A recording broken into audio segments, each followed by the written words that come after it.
check out my Criterion collection. The brand is actually called Criterion Collection, so I guess this would be my Criterion Collection. Sure, why not? But basically, the Criterion Collection is just this kind of ritzy DVD and Blu-ray brand. They have like a streaming channel as well that restores older movies or classic movies or movies from different countries and different languages and repackages them in a pretty, artistic, case, and lots of special features and commentaries and extras and all the old film. It might be like grainy and staticky. They'll like refresh it and update it so that it's nice and clear and looks like it was just made yesterday, even though the film could be like 100 years old. I don't really buy any of them anymore just because I don't really have a lot of room left, but I just wanted to show off the Criterion editions that I do indeed have. So let's get into it, I guess. The first Criterion edition I ever bought was this guy right here, Akira Kurosawa's Throne of Blood, starring my favorite actor ever, Toshiro Mifune. This is kind of like a Japanese samurai, like feudal Japan version of Shakespeare's Macbeth, but it's in the style of No Theater, N-O-H, No Theater. It's like a Japanese kind of supernatural storytelling, like theater. It's extremely trippy. I would explain like every movie in detail, but as you can see here, I have a bunch. So I think I'll just briefly touch on any of them, all of them, and just, let you know what I really like about them. This one, I just love the atmosphere, the effects they have, just the all-encompassing way they make a haunting version of Macbeth, but for Japanese samurai aesthetics. Who knows? Right here, we'll try to diminish our towers evenly. I have the complete Jacques Tati. As you'll see, there are several films here. Let's see if I can remember them without having to look. They would be Tour de Fête, Jour de Fête, Monsieur Hulot's Holiday, Mon Oncle, Playtime, Traffic, and then, what is it, like Carnival or Festival, let's see. Parade. Yep, everything else is right. Tour de Fête. Monsieur Hulot's Holiday. Oh my god, I can't speak French. Mon Oncle, Playtime, Traffic, and Parade. And then, of course, some shorts. Jacques Tati was kind of like a French Charlie Chaplin. He made silent movies. But he made silent movies in the 50s and 60s, very much after the silent era. So he's very much Charlie Chaplin in spirit. I like him a lot. Playtime is an interesting movie. It's kind of like Where's Waldo if it were in movie form. The 3-hour-long film, and it's just kind of watching people exist. Jacques Tati once said that his true films begin after you leave the theater, because it was his idea that watching his films would change how you perceive life itself. And I think that's very true, because you learn to see all the little minutiae of daily life in his films. They're not really super plot-centric, mostly about what else is going on. David Lynch's Inland Empire. Finally got my hands on this. This is a tremendous film.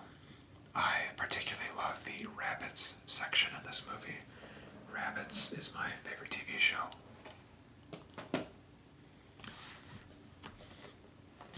Mirror by Andrei Tarkovsky.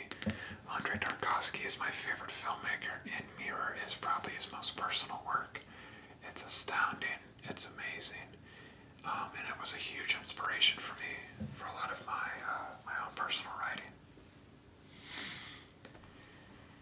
Ooh, The Lure, a Polish film, I believe.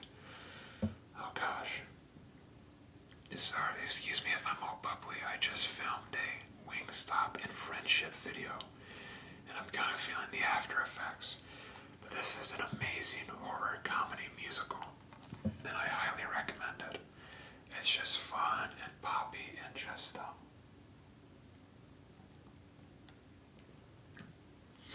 the music's unforgettable, and it's a sort of coming-of-age tale about two sisters. Amazing. Punch Drunk Love, the best movie ever for a first date. That's all I'll say about it. I want you to look into the rest of it yourself. But best date movie ever. We'll go over here. Persona, Ingmar Bergman's Persona. One of my absolute favorite films ever. It is the movie about everything. It's about personalities, it's about mental illness, it's about depression, it's about sexuality, it's about fixations, it's about desire and identity, and just, you can make 1,000 essays about 1,000 different topics just on this film alone. You pick up something every time you watch it. Just insane. And it has the most erotic scene ever filmed, and I actually agree with that sentiment. I guess a kind of common sentiment for some reason, who knows. The New World by Terrence Malick. Terrence Malick is great, but I don't know if it's great because of him or because his cinematographer is always Emmanuel Lubezki. But New World, it's okay. I think I have some of these were gifts. I don't think I actually bought this one. I just know that people knew that I liked the Criterion collection and just would pick them up whenever they were, super cheap or at a used place. They'd buy them for me. I've gotten rid of a few, but I guess I have just kept this because, Emmanuel Lubezki is just amazing. Death by Hanging, Nikisa Oshima. Nikisa Oshima is one of my all-time favorites. I have a lot of all-time favorites.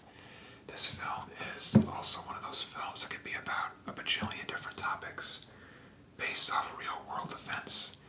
He made a lot of films about how Japan and Korea treated each other. Japan and Korea is actually pretty similar, I guess, in my eyes, of how America and Mexico treat each other. If that makes any sense. Regardless, you should check it out. It's about the state essentially trying to execute a man, but when they execute him, he comes back to life. What do you do?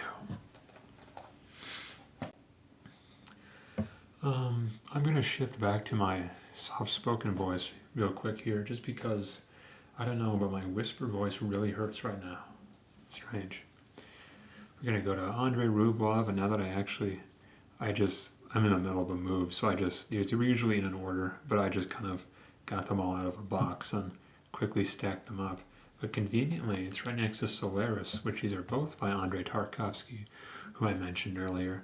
Solaris is a sort of, if you've seen the film 2001: A Space Odyssey by Stanley Kubrick, this was made to be a sort of rebuke of that. It's sort of a, the foil of 2001, whereas 2001 is more technologically and, space and artificial intelligence and just the way that humanity evolves focused. This is very emotionally focused. It's very much about the human nature of the future. Highly recommend. It's not known as, all of his films are known as the best, but this is one of his sort of hidden gem genre classics. And this Andrei Rublev, best movie about faith ever made. It is one of the classic Tarkovsky films, one of the classic art films ever made. About a real-life person, Andrei Rublev, who was a painter of icons, like religious icons, and about his life, how he had faith, how he lost his faith, and how he sort of gained a happy medium of faith, in the end. It's kind of hard to explain without giving it all away, but definitely a must-see if you're interested in any sort of religious ideology or culture. Let's go. We have Akira Kurosawa Rashomon. One of the first films ever that had the multiple viewpoints. Actually, I think it was the first film ever that had the multiple viewpoints. One of the first films ever that had amazing tracking shots, as in a shot that, you would follow something as they're moving along a trail. Surprisingly, believe it or not, that had never been done before prior to this. And then the first movie that had a camera pointed at the sun. Fun fact, I guess. And yes, I actually just know this all off the top of my head because I'm a huge nerd. And I will always be a huge nerd of my random film facts. But once again, Toshiro Mifune's in this. He's my favorite actor. If he's M. Price's favorite, he might be halfway decent. Who knows? Alright, here's a big one. We have Slow, or 120 Days of Sodom. I don't know if I'm even allowed to, show the cover of it. But this is a very hard film to talk about, I suppose. It's a very controversial film. Made by Pier Paolo Pasolini, another one of my favorites. My favorites for future reference are Pier Paolo Pasolini, Nagisa Oshima, Andrei Tarkovsky, and Lars von Trier. I guess that paints the picture of what kind of guy I am. But what kind of artist I am, I suppose. But the director, Pier Paolo Pasolini, was actually murdered over this film. It was so controversial. A gang of people, like basically an angry mob, tracked him down. They stabbed him, shot him, cut his balls off, set him on fire, and then ran him over with a car because they were upset about this movie.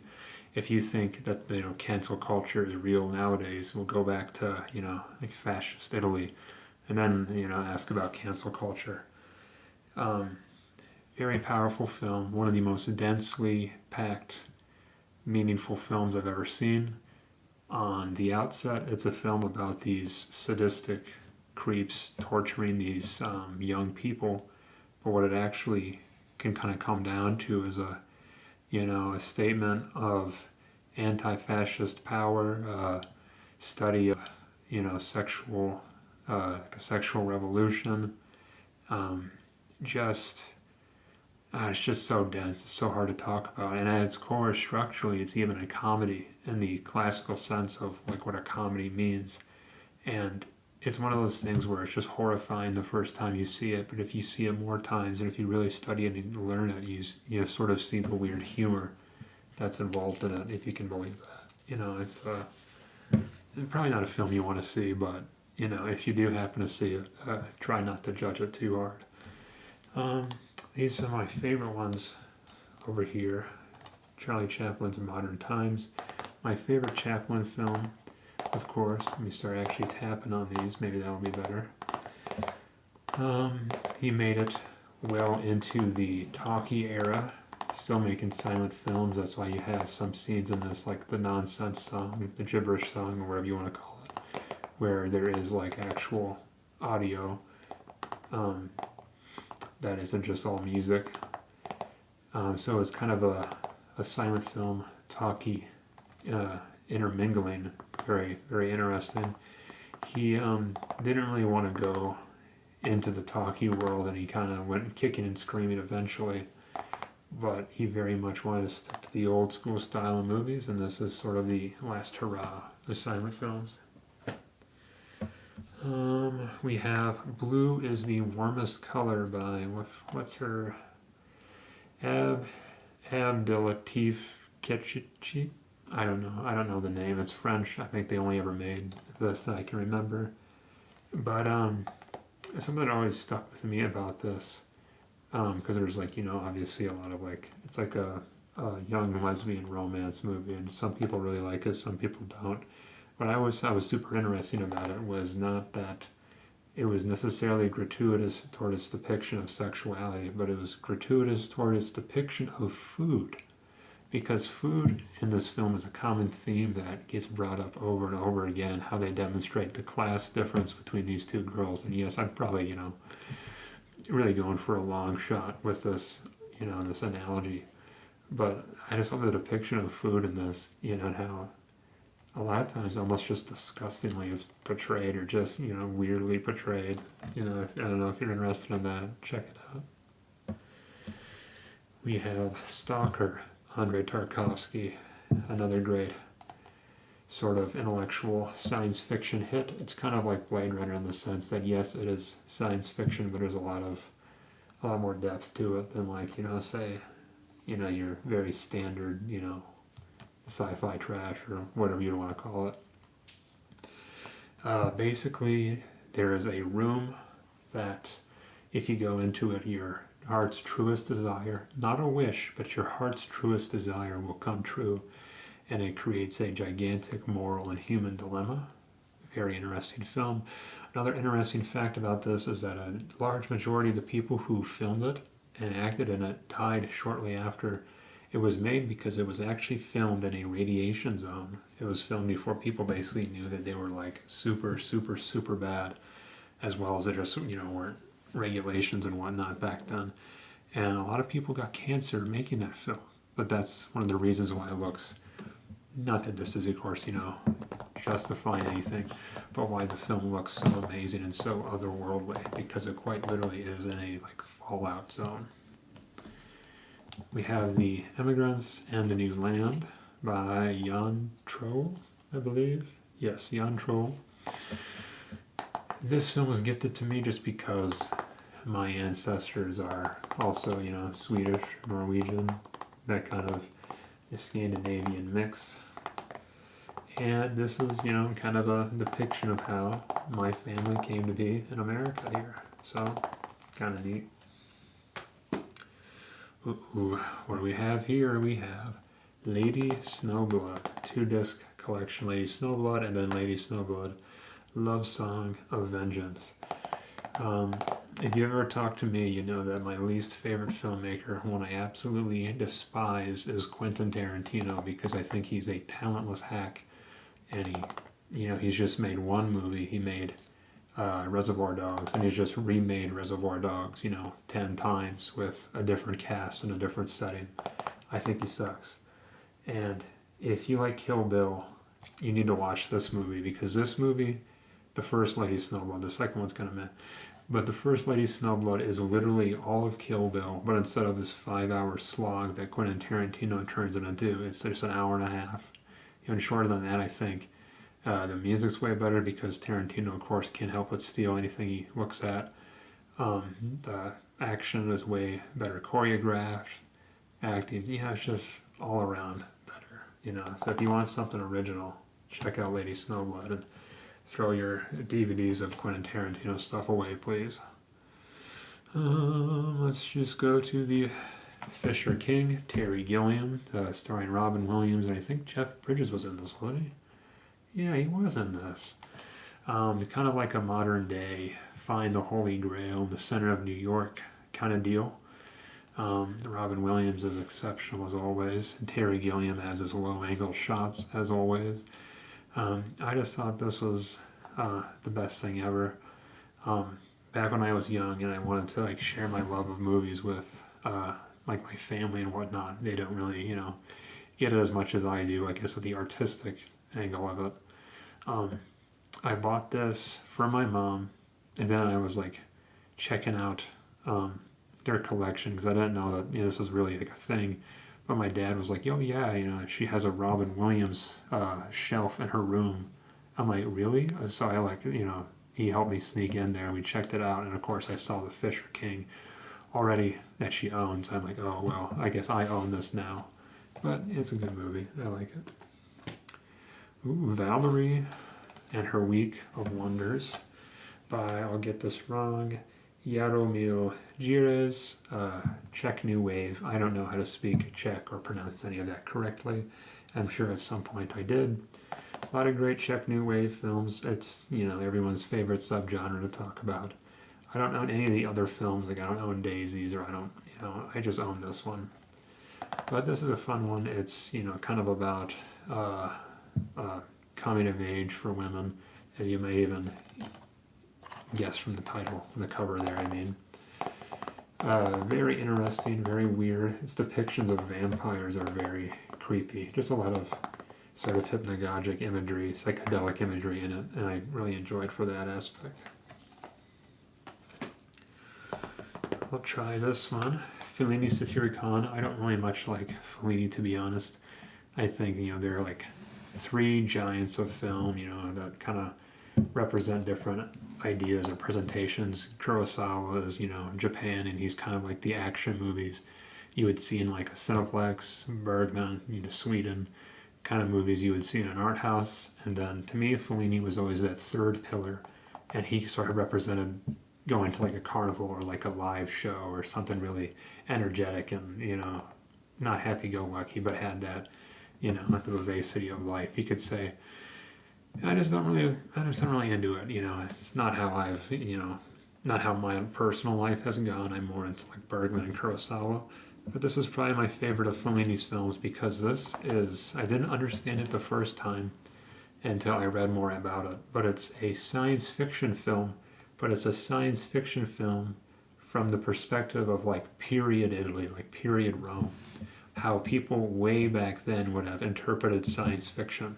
So it's interesting for that. It's extremely weird and funky, but it's because I think we lack the sort of lens to see it truly, which is why he, I think wanted to make it and why he wanted to, have this absolutely crazy adventure. But Fellini Satyricon, check it out. If Fellini can make me enjoy it, it must be good. Who knows? Let's go over here to Kubrick. Barry Lyndon. First time I saw it, thought it was trash. I was like, my God, how do people think this is, one of Kubrick's best films? And then I'm like, okay, I should give it, a second chance because I know that sometimes if I'm just upset or in a bad mood, I'll view a film negatively. So I wanted to give it like a fair chance, so I rewatched it one day and it was just absolutely astonishing. I think it's one of Kubrick's best works now, and the entire time I was rewatching, I just thought to myself, I at one point didn't like this movie. What was wrong with me? This is everything I like. It's a funky like adventure across the country, adventure across the ages of this guy and all the crazy things little misadventures that he gets up to. He leaves home, he gets mugged, then he joins the military, then he gets captured by the other side and works for the other side of the army. Then he becomes wealthy after helping this guy, and he marries this woman, and then he loses it all, and all this crazy adventure that I think you just can't really have anymore. The world is all so set in stone now, and every corner's been explored. Wars are fought, and digitally. Everyone is addicted to the television. It's a kind of adventure that I just don't think could happen anymore, which is to me why this film is so endearing. And yes, the lighting of it is, like the best lighting ever made. George Sautzer's The Vanishing. Hopefully you can actually determine what the cover is. I think it's a super cool cover, but maybe it doesn't work as well on camera.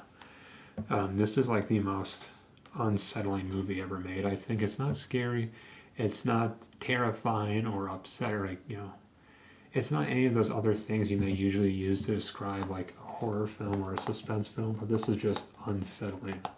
And I could go, into an hour-long discussion about why, but I think that would, take away from the rest of the video.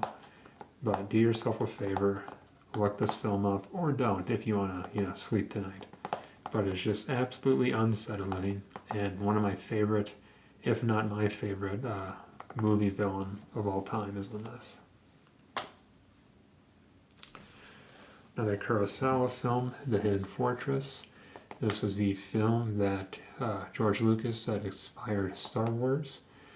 The reason why is because both this film and Star Wars, keep in mind they only ever made 6 Star Wars movies. They only made 6, and there only ever will be 6.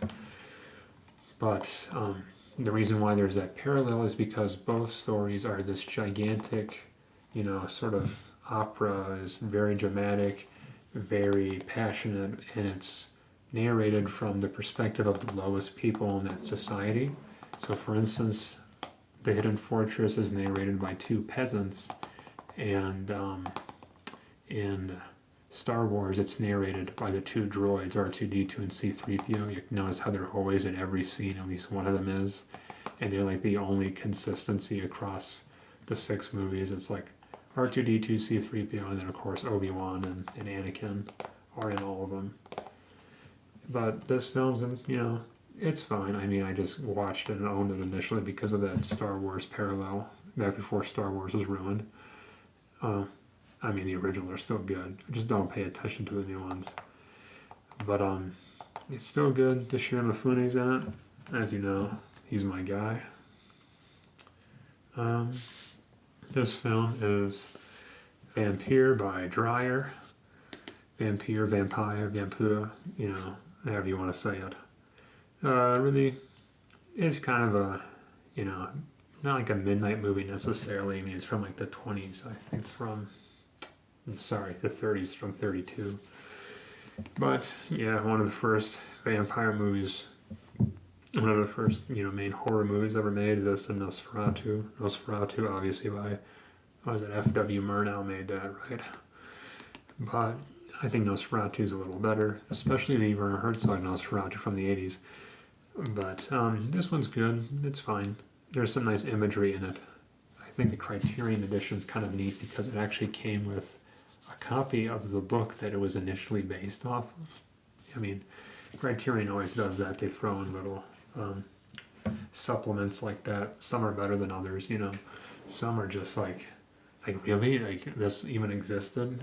But thank you. Sure, I'll take it, Next we have the movie that I lie and tell people is my favorite movie when they ask me what my favorite movie is. Paolo Sorrentino's The Great Beauty. Pretty recent, only actually 2013 this came out.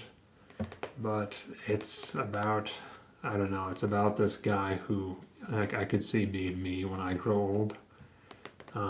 This guy who he wrote like one book and it was this tremendous hit, and he essentially just never did anything else after that, and he just rode high off of that and kind of shot to like, sort of stardom and whatnot, and he kind of just let himself go and totally lost all meaning in his life, and it's about him rediscovering his spark and his joy and his happiness and his creativity, and it's just a beautiful movie, a redeeming movie. It has a very important message. The point is that there is no point. There doesn't always have to be. Just watch and do yourself a favor. Speaking of doing yourself favors, Seven Samurai, Akira Kurosawa, also Toshiro Mifune's in it. What's his name? Takashi Shimura? Is that him? The other guy who's also always in Kurosawa movies. I think it is Takashi Shimura. Let me see if I can find a cast in here. That's someone else, is it? I don't know. There will be a cast listing, I'm sure. Yep, Takashi Shimura, I thought so. He's also in everything pretty much made in Japan from like a 30-year period. But if you've ever seen The Magnificent Seven, either of the iterations of it, that was based on Seven Samurai.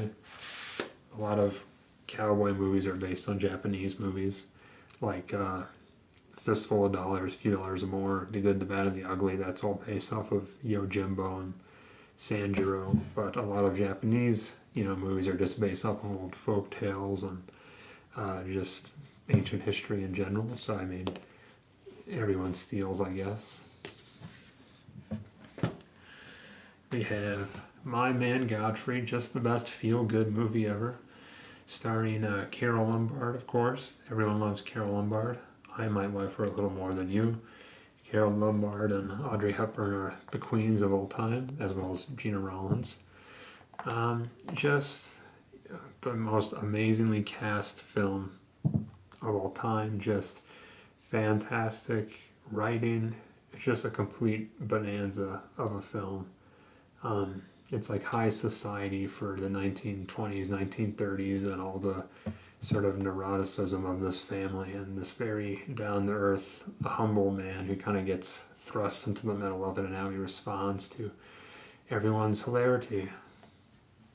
And with that hilarity, more hilarity ensues. Oh, we got a good one right here, Qui-Gon. I know a lot of these movies that are coming up, I'm just saying the best, so-and-so of all time. with Qui-Gon, I really do mean it. It has like the best production value I think I've ever seen, or at least some of the best production value I've ever seen. Basically a 3-hour long compilation of Japanese ghost stories. The most famous one being, what is it, like whatever his name is, the Earless. About this guy who loses his ears in a very interesting way and how he goes on. Hard to explain, don't want to give it away. But Japanese ghost stories, perfect time of year to be checking this kind of thing out. Just the sets, the costumes, the music, chef's kiss. Carnival of Souls, I think I spoke about this in my Midnight Movie collection. Link is somewhere to the side. Just a perfect sit down at 1 a.m. if you can't sleep and you don't want to watch an ASMR video, you want to watch a movie instead. Watch Carnival of Souls. It'll put you right to sleep, not because it's boring, but because it's just so utterly hypnotic and just sort of slips into your mind and, makes a little hole for itself there. Carnival of Souls, Eric Harvey. Another Terry Gilliam hit, Brazil. Brazil's really interesting because there were two separate, cuts of it. The theatrical cut, which is like the Love Conquers All cut, and then the true cut, which was a lot, it's considered a lot darker and a lot more upsetting. But to me, I think the true cut is happier because while it, on the outset, seems like it's upsetting and like the main character, is in a bad situation, I won't spoil it.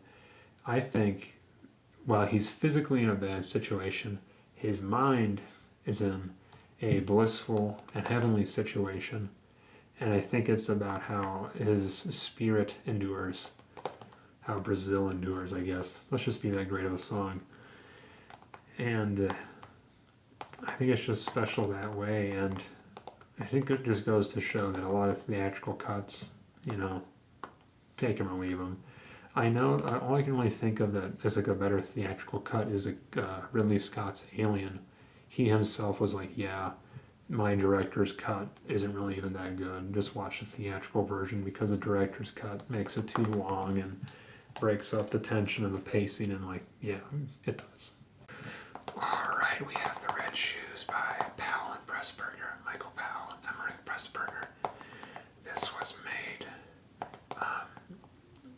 this was kind of like, what's that? If you've seen the movie Black Swan, this is kind of like Black Swan. It's about, artistic ambition and sort of losing your mind to art.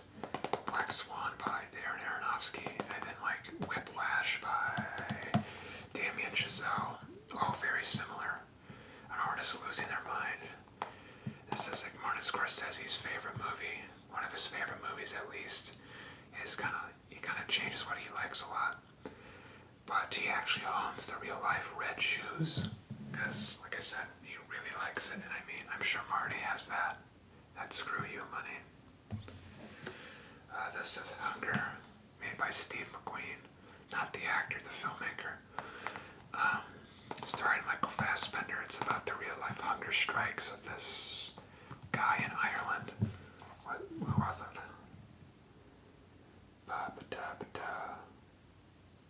Bobby Sands. Yeah, Bobby Sands, sure.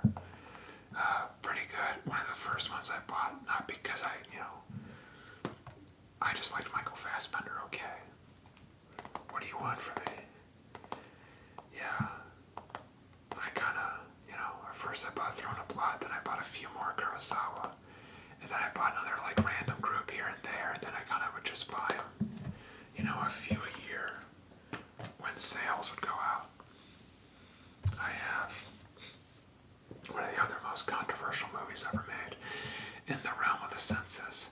I actually don't like this movie that much. I think, yes, there is that big, it's like an anti-war allegory. I just think it's pretty shallow and surface level how it's depicted. I think it's Nagisa Oshima's weakest film, despite it being like his most well-known. And the only reason I really haven't sold it is because it is, Nagisa Oshima. But that's enough about that. probably don't watch this movie because it's like pretty much porn. I think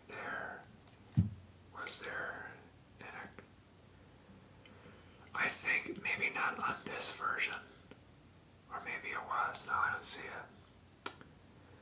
I think it may have just been, I want to say it was this, but it may have just been Gaspar Noé's Irreversible that actually had like a warning on it, like, hey, like, by the way, this is like severely graphic. I want to say it was this though, but I'm not seeing a warning on it quite yet. I know Gaspar Noé's Irreversible for sure had it though.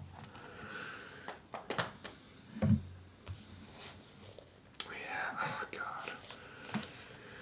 Earlier when I talked about the three sort of pillars of film, the three titans, Kurosawa, Bergman, and Fellini, Godard is kind of a fourth that people a lot of times think Godard was like the best ever. I think he's overhyped. Breathless is still good. Breathless is still one of the best things, the best thing he ever made, one of the best things ever come out of France. But I mean, Agnes Varda was just so much advanced, so much more refined, so much just light years beyond anyone else from the French New Wave. But no one really paid much attention to her, one, because she was a woman, and two, because she wasn't so ostentatious and pretentious and just a jerk about their filmmaking. She just made movies she wanted to make. She made them in a style she wanted to make, and she covered whatever topic she felt like covering. But that didn't lend itself to fame and notoriety like Breathless and Godard did, and Truffaut and all those other douches. But Breathless is good. I mean, it's a classic, one of the best ever made. So you're gonna have to have it. The Virgin Spring, absolutely masterful film by Ingmar Bergman. Why did I forget his name? I think this is Sven Nykvist, cinematography. Let me see if I can. We'll give her a quick look. I'm pretty sure it's by Sven Nykvist, because I don't want to make it too loud here.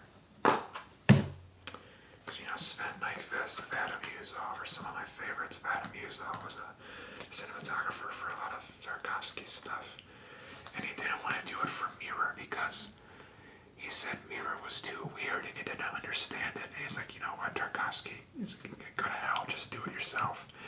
And he got someone else to do Mirror, and afterward he's like, I'm so sorry I didn't do Mirror. It's one of my favorite. It's my favorite of your movies, and it's like my lifelong regret that I didn't work with you on it. So it's kind of funny. Yep, Sven Nykvist. If you've ever seen the movie, like The Last House on the Left, that like horror movie, it's about this same story. That, of course, is just like a Swedish Nordic folktale, but sort of doom.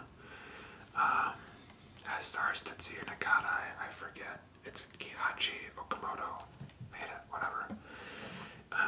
Toshiro Mifune's also in it.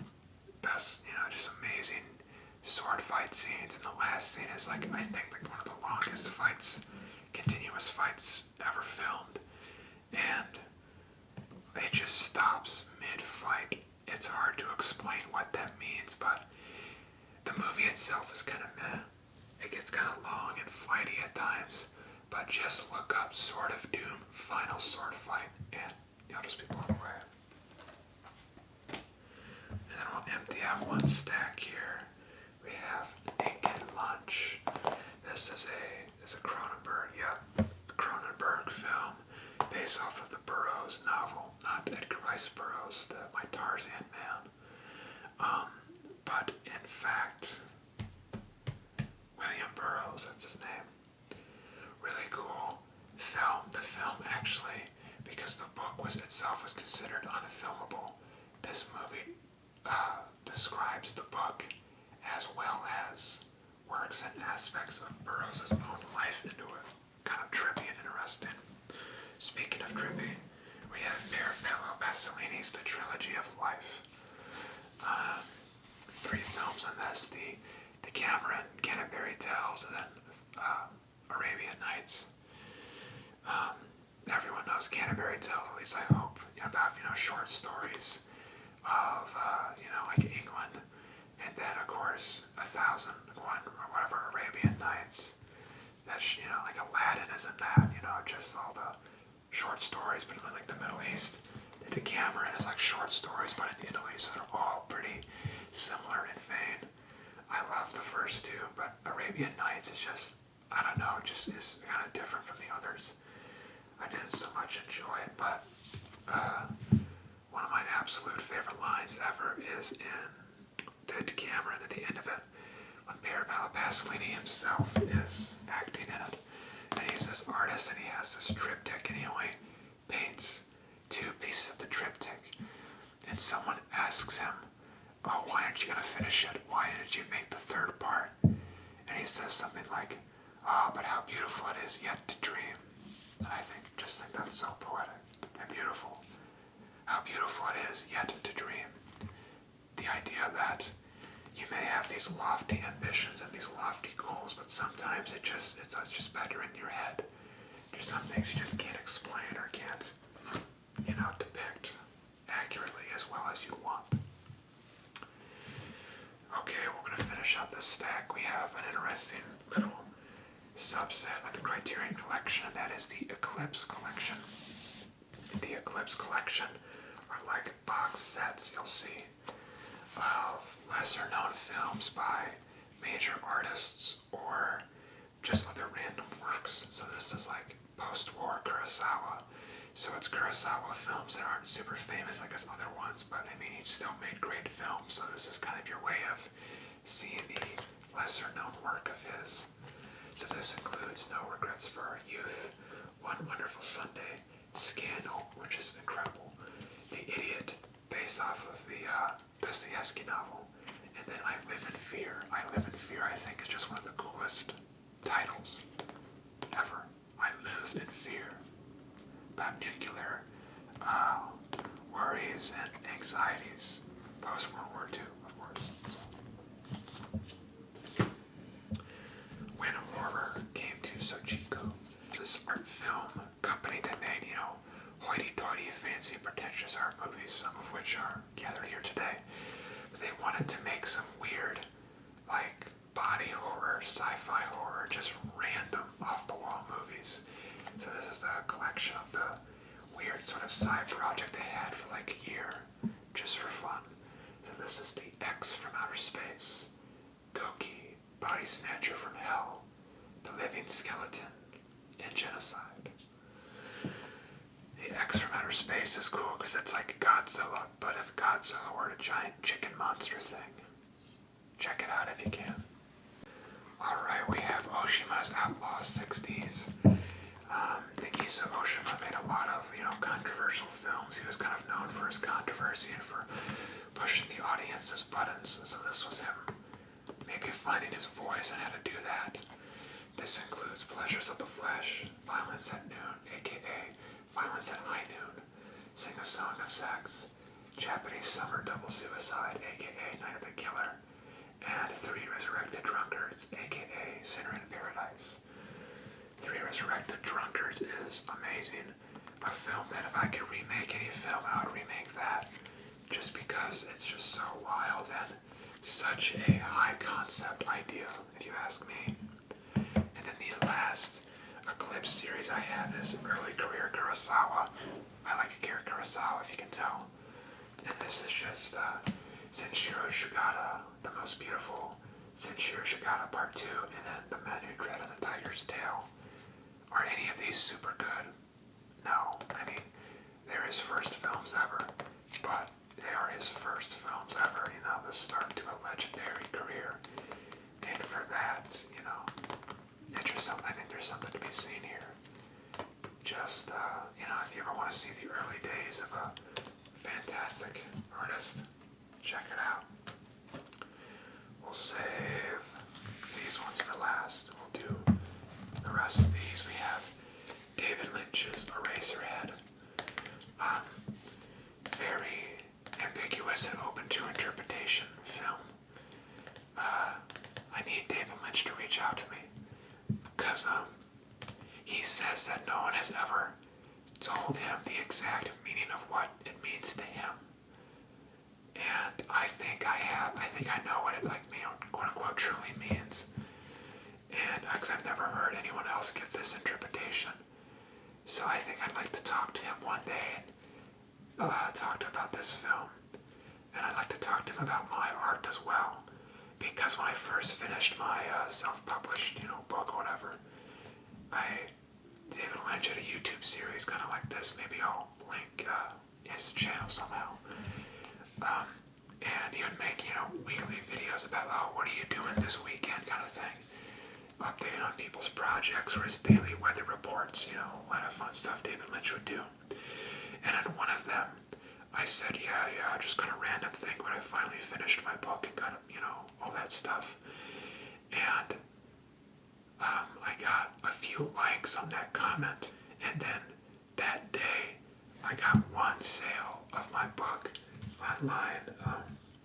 That was the first sale I ever got. It was before I advertised anywhere else. It was before I marketed it anywhere else. So it had to have come from that video. Someone bought it from that video. And I know in a prior video, David Lynch mentioned that that they read all the comments, they look through everything. So in my heart of hearts, David Lynch was the first person to ever buy my book. I know it's probably not. Maybe it isn't, who knows? Because I'm sure not a lot of people actually, watched those videos or looked at the comments especially, so maybe it was him. I don't know, but David Lynch, if you're watching this, I hope you enjoyed it, I guess, It's a mad, mad, mad world. I always have to check it to see how many mads are in it. But if you like classic comedy, check out this movie. Every comedian, known to man at the time is in it. Milton Berle, Sid Caesar, Ethel Merman, Mickey Rooney, Spencer Tracy, Jonathan Winters, and oh god, that's just the tip of the iceberg. Let's really get it out. Oh gosh. It's so big, it's so involved. Alright. Spencer Tracy, Milton Berle, Sid Caesar, Buddy Hackett, Ethel Merman, Mickey Rooney, Dick Shawn, Phil Silvers, Terry Thomas, Jonathan Winters, Eddie Adams, Dorothy Praveen, Eddie Anderson, Jim Backus, Jack Benny, Joel Brown, Ben Blue, Alan Carney, Chick Chandler, Barney Chase, Lloyd Corrigan, William Demaris, Annie Devine, Selma Diamond, Jimmy Durante, Peter Falk, Norman Fell, Paul Ford, Stan Freeberg, Louise Glenn, Leo Gorcey, Sterling Holloway, Edward Everett Horton, Marvin Kaplan, Buster Keaton, Don Knotts, Charles Lane, Jerry Lewis, Mike Mazurki, Charles McGraw, Zazu Pitts, Carl Reiner, Madeline Rue, Roy Roberts, Arnold Stang, Nick Stewart, The Three Stooges, Sammy Tong, and Jesse White. It's considered the biggest cast of people ever. And they're all famous comedians, and you can see the sort of little artwork, promotional artwork they had where all of them are, together. Basically a movie about a bunch of people trying to find buried treasure. They're all looking for it at once. Oh god, can we even? Here we go. Come on, Empress, be smarter than a DVD case.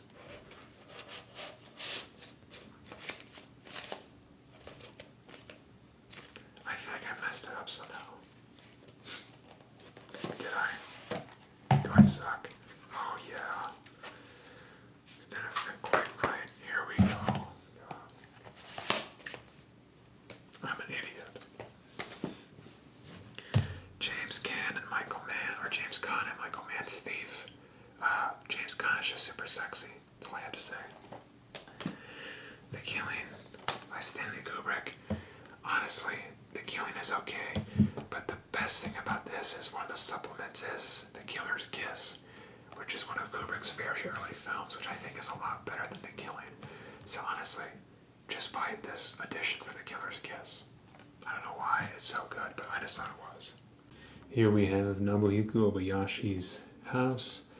House is oftentimes advertised in the Criterion collection thing just because of that wonderful psychedelic artwork, and it is just an amazing popcorn movie, midnight movie, just bonanza of a film experience.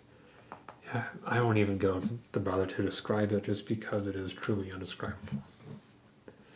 Kirk Douglas, best guy ever, in Paths of Glory, another Kubrick film. What do I say? I don't know. It's an anti-war film. Kirk Douglas is in it and is just perfect as always. There's just some amazing cinematography in it, some amazing, Kubrick shots. I know he's always known for that. He has, better films, but this was one of the first ones I bought, so I just, on a Kubrick kick, because he's just, a great introduction to film, I think. Make Way for Tomorrow, the movie's so sad that it was wiped from history. Tokyo Story by Otsu, I don't really like Otsu that much. Tokyo Story is considered like one of the greatest movies ever made. But Tokyo Story was based off of this. People don't really realize that Tokyo Story is a sort of, if you ask me, bastardized version of this because they changed things around to make it less realistic and less tragic. So I think forget Tokyo Story. You should swipe that from the history books, and we should be watching Leo McCarey's Make Way for Tomorrow. Just an absolute roller coaster of a film. Alright, we saved the kind of best for kind of last. I say kind of best because Lars von Trier is probably my favorite filmmaker.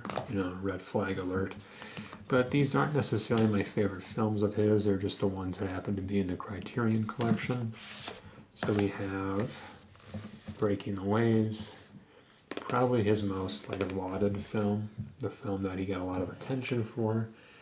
It was controversial, and he's generally been kind of controversial in his depiction of women because people either think he's really bad because of the situations he puts his female characters in, but then on the other side, people think he's amazing for the situations he puts his female characters in because he makes them more human and, I guess, realistic, down to earth. He puts them in situations that would maybe occur in real life, well, despite them being scary or frightening or not exactly well women are perceived to be, in like a makeup or a perfume commercial. When like the Me Too movement came out, or a lot of the sort of like the what's the word for it? The kickback to all the abuse of all the decades of just male dominated industry. Pretty much like everyone but one woman who worked with him basically said, yeah, he's kind of a weird guy, and his movies aren't the most accessible to people, but he's an artist, he's great. He was always nice to me. The only person who ever complained about him that I can remember right now is Bjork. I guess correct me if I'm wrong, but it's not one of his best movies if you ask me, but I know it is certainly one of the ones that other people like a lot. We have the Europe trilogy, that being The Element of Crime, Epidemic, which, not pandemic, I guess, and then Europa. Films about Europe, the sort of ghosts of Europe, the weird social changes and social boundaries of Europe, you could say. His first 3 movies he ever made, Element of Crime was obviously shot him up to stardom. Then Epidemic was him trying to make a Dogma movie, even though he himself broke the edicts of the Dogma, manifesto of the Dogma rules. And funny enough, later on, many years later, he just said that Dogma was essentially a practical joke to trick other filmmakers because he very much throughout his life is kind of a, an infant terrible, whatever you might want to call him. Someone who doesn't have a lot of respect for authority, I guess, and just likes to make fun of people and really poke the bear a lot, which is what I admire him, I suppose. That's really all there is to say about this. I wonder if I should even read some of these descriptions. I mean, might as well. I've neglected to read all of them so far, but, why not? Why not now? With his dazzling first 3 features, Lars von Trier sought nothing less than to map the soul of Europe, its troubled past, anxious present, and uncertain future. Linked by a fascination with hypnotic states and the mesmeric possibilities of cinema, the films that make up the Europe trilogy, The Element of Crime, Epidemic, and Europa, filter the continent's turbulent history, guilt, and traumas through the Danish provocateur's audacious deconstructions of genres including film noir, melodrama, horror, and science fiction. Above all, they are bravura showcases for von Trier's hallucinatory visuals, which each shot a tour de force of technical invention and dark imagination, which is a sort of summation of, I think, his entire career. But that's just me. And then we have probably my favorite, I'm going to get some grief for this, I'm sure, but probably my favorite Criterion movie, just because it's my favorite, von Trier movie, a movie that I connected with on a deeply personal level, and that I actually will plan on talking about for one of my eating videos coming in the far future, my eating in ... and talking about ... video style, and that is the film Antichrist. Now, this is extremely upsetting, so I do not recommend it to anyone, to be honest, but it's a film that the first time I watched, I knew there was something about it, some kind of connection, that I felt that he was talking to me directly, through the screen. And it wasn't till like my probably fourth or fifth time watching this that I finally understood it, I think, because I had gone through something that was depicted in this film, sort of, the allegory that I think at least is being depicted. And I love it. I think it's fantastic. Maybe it's probably not his best film, but certainly my favorite. Not my favorite film ever, but favorite film of von Trier, of course. Here we will do a quick read of the description because, I guess, why not? Lars von Trier shook up the film world when he premiered Antichrist at the 2009 Cannes Film Festival. In this graphic psychodrama, a grief-stricken man and woman, a searing Willem Dafoe, and Cannes Best Actress winner Charlotte Gainsborough, retreat to their cabin deep in the woods, after the accidental death of their infant son, only to find terror and violence at the hands of nature and ultimately each other. But this most confrontational work yet from one of contemporary cinema's most controversial artists is no mere provocation.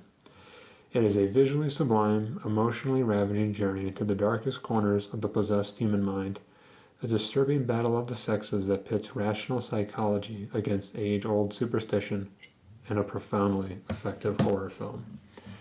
And maybe that's also why I like it, because horror probably is my favorite genre, and even if I'm not making horror, then I at least make it a sort of subgenre, sort of little aspect of the work, because I just can't get enough of it. But that would be the Antichrist. And with that, I think we're pretty much good to go on my Criterion collection. I used to have the Criterion streaming service, and I would watch that all the time, but then I kind of realized I don't know, maybe just wasting too much time on it, just because I have other stuff to do. Kind of busy, got a lot of projects. But I still recommend, if you're into movies, to check it out, because it's a lot better than, whatever you can find on like Netflix or Amazon Prime or, especially Disney Plus or something like that. But I hope you enjoyed this video. I hope that if you're interested in film, you found some recommendations here that, or at least something that caught your fancy that you can check out later. Until next time, I am M. Price. You have been watching M. Price Can Read. And as you know, Dog City never sleeps. I hope that you may sleep now.